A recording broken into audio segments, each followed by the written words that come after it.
Okay, healthy eating. What even is that anymore?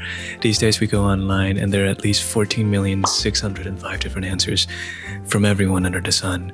And now, featuring completely AI-generated videos and voices, talking about completely AI-generated information, just to make sure that if you weren't confused before, that you sure as heck are now. People, we are not in the age of information anymore.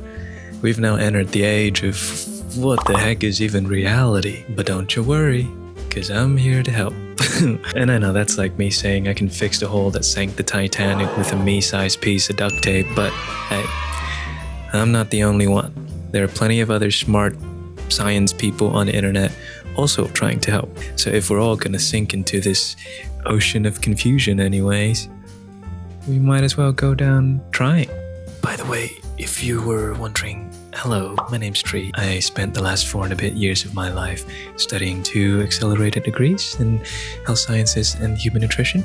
And I just recently became an accredited practicing dietitian. So I know it might sound like I'm talking out of my ass, my butt, a lot of the time.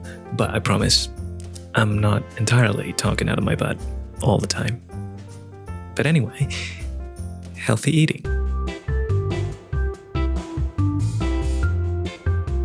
So, I think most of us would have already been exposed to some form of education on healthy eating throughout our lives, whether it's formal education at schools or informal education from popular media, TV, magazines, Instagram, YouTube, etc. And a lot of the time, either intentionally or unintentionally, what this education would do is create categories and then put food into them. You know, healthy versus unhealthy, good versus bad. And creating these categories and dichotomies is a very human thing to do.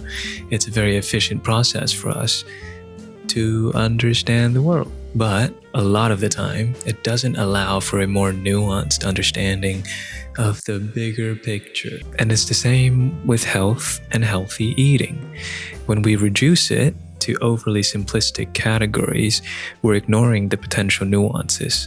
We're ignoring the potential for these categories to do more harm than good. And honestly, in a culture that's already overly obsessed with and constantly glorifies perfection, these categories really can do more harm than good. So let me give you an example of this. So we got John Doe. He's a young man, a soccer player, hotshot. Like, he knows a lot about nutrition. He follows an incredibly strict diet, whole foods only, no junk, as he would call it. He's extremely active. He trains like 6 days a week, twice a day, and that's including both strength and skill-based training. And then he competes once a week. So on papers, he sounds like the epitome of human health. Like he could be on the cover of Men's Health magazine. But he's getting injured all the time because he's not eating enough energy to support his level of training. But he doesn't understand this because how can you possibly suggest that eating more is healthy? You're supposed to eat less and be super strict on yourself because that is discipline and that is what good, respectable people do. So then that idea starts this negative feedback loop where he becomes even stricter on himself. To eat right and eat clean and train hard because that is what you're supposed to do to fit into what society deems as a good and respectable person. Or at least society on social media. And this is where things can become a bit dangerous. And by the way, if you're wondering, John Doe is a real life example, and John Doe was me from a few years ago. So when we start to associate food and exercise with some sense of morality, how we interact with food and exercise can then impact how we see ourselves as human beings. And that can create a huge amount of stress. Can you imagine? Because then we'll always have to eat a certain way to internally allow ourselves to believe that we're good, respectable human beings. And that stress is now further exacerbated with the power of social media.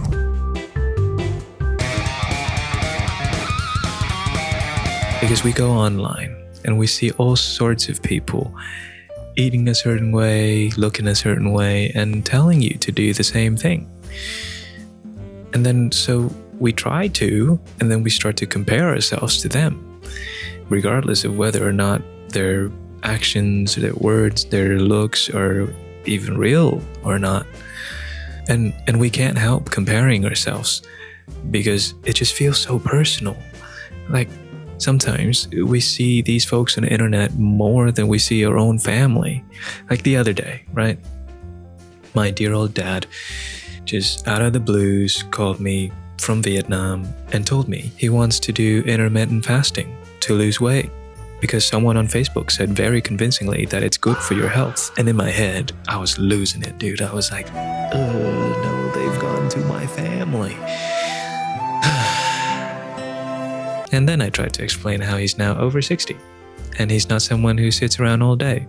And in fact, he can't sit around all day. He'll always find something to do. Like, it would be 12 p.m., middle of the day, the sun would be absolutely cooking, and he'd just go outside and play tennis. And if he can't find anyone who matches his freak and play during those crazy hours, he'll just hire a ball machine and play by himself. And then he'll come home for like 12 seconds and then go out and play some more pickleball.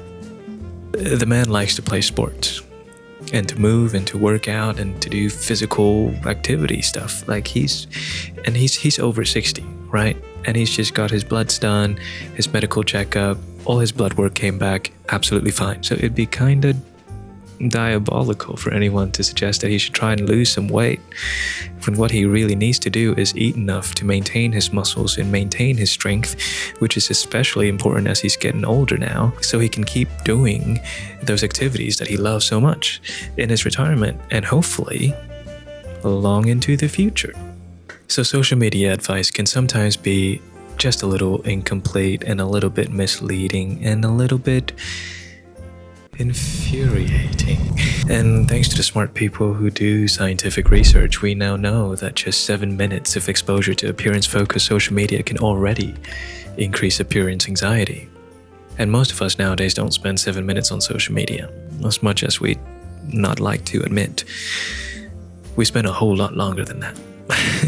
Which makes it even more difficult to dissociate self-worth with eating a certain way or looking a certain way. And generally, who do we think spends the most time on social media and the internet? Children, adolescents. So it's really no surprise when we have research that shows that more and more children and adolescents are now struggling with disordered eating. Like, this is heartbreaking. And clearly something needs to be done. But not this, though. Yeah, a bit skeptical about that one. So then, what do we do? Should we just stop trying to eat healthy altogether? Is all just too much? Well, not exactly, but I don't know how else to put this, but creating this obsession over this perfect image of health and healthy eating is just not healthy. Whether it's eating or exercising, when it's maintained at a level that is beneficial to your health, then it's healthy.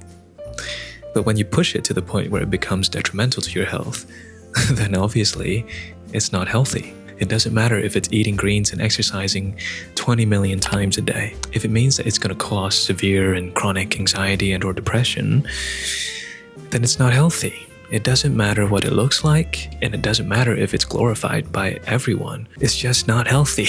Because, look, health is not just physical, right? And health, sure as heck, ain't just about how you look. Physical health is an important aspect of health, yes, but it's just one aspect of health. It's not the only measure of health. There's also emotional well-being and social well-being, and that holistic idea of health has been wrapped up in one concise concept by a late psychiatrist, George Engel, and that concept is biopsychosocial. So what does this mean? Bio means biological or physical nourishment. Yeah, our bodies need a variety of nutrients to function well, so let's try and supply it with a great variety of food over the course of your life. And our bodies are incredibly good at getting what it needs to thrive, as long as you're not overly restrictive and provide it with enough variety. And then psycho or psychological or emotional well-being. Do you feel well when you eat, or do you always feel some sense of guilt, shame, and anxiety when it comes to eating and exercising? And then social. Pretty self-explanatory, social well-being. It's a beautiful thing and it's very important because we're social creatures, and through food we can connect to each other in really fun ways, right? We can show love through food, we can pass down culture and tradition to the next generation through food. Like, all of these things are so very important. And when a certain behavior seems to benefit one aspect of physical health but is detrimental to your emotional well-being and social well-being and is causing you chronic stress, it's probably not going to benefit your overall health in the long term.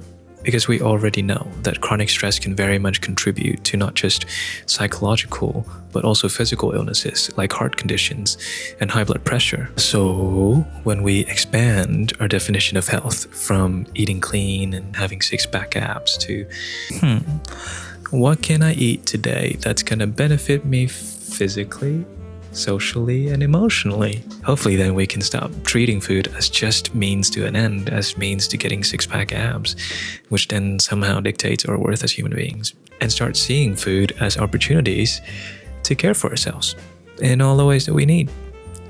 And yeah, sometimes you're gonna need to prioritize your emotional well-being, sometimes social, and then other times physical. It ebbs and flows, because that's how life works. Life's never static. So don't put yourself in a box. Be free from the box. And treat yourself the way you deserve to be treated, with love. And nourish yourself in all the ways that you deserve to be nourished. Okay, thanks for watching. Like, comment, subscribe. Love you lots.